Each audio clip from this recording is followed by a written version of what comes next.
गडचिरोलीमधील भाजपचा जिल्हा सरचिटणीस रवींद्र बावनथडेला अखेर अटक करण्यात आली आहे। एका खासगी बसमध्ये प्रवास करताना तरुणीशी अश्लील चाळे करतानाचा त्याचा व्हिडिओ व्हायरल झाला होता। तरुणीच्या तक्रारीनंतर बलात्काराच्या आरोपाखाली त्याला बेड्या ठोकण्यात आल्या।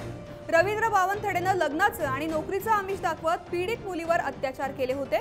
27 जून रोजी बावनथडे नागपूरहून एका खासगी बसमधून प्रवास करत होता। त्यावेळी त्याने तरुणीशी अश्लील चाळे केले।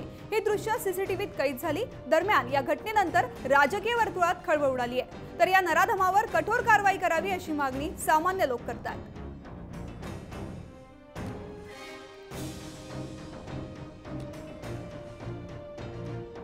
ये जो कुछ भी हुआ है उसलिए मैंने पुलिस स्टेशन में रिपोर्ट करी और वो रिपोर्ट जल्द से जल्द एक्सेप्ट करे और उन लोग उस पर कार्रवाई करेगी मैं चाहती हूँ। और जो जिस लोगों ने वो वायरल किया है वीडियो उनके ऊपर सख्त से सख्त कड़ी सजा हो उनको, ये मैं चाहती हूँ। तक्रार दिली त्यावरून पोलीस स्टेशनला गुन्हा दाखल करण्यात आला।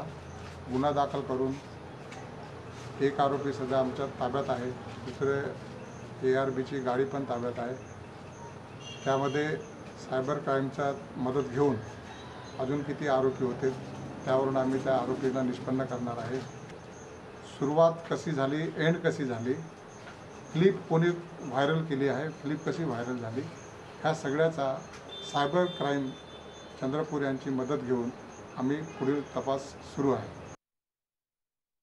म्हणतो यांच्या दोघांमध्ये काहीतरी होतच म्हणते।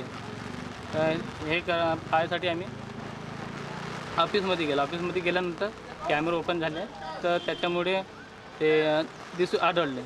मालकानं पाहिलं का? मालकानं दुसऱ्या तिसऱ्या दिवशी दाखवलं। व्हॉट्सअपवर मालकानं टाकलं नाही, व्हॉट्सअपवर मालकानं कंडक्टरनं टाकितलेलं आहे। प्रकरण वायरल के वजह से हुआ है हमारे बच्ची के ऊपर। इसमें जो भी है दोषी उन पर सख्त से सख्त कार्रवाई की जाए। अत्याचार हुआ है और जो ज़िंदगी ख़राब हुई है इसकी, ये जो कोई भी दोषी हो इस पर कड़ी से कड़ी कार्रवाई और सज़ा मिलनी चाहिए इसको।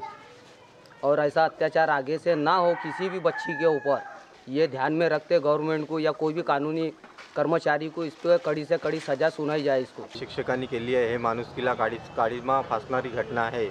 अशी घटना दुसऱ्यांदा न होण्याकरता याच्यावर कडक कारवाई करण्यात यावी।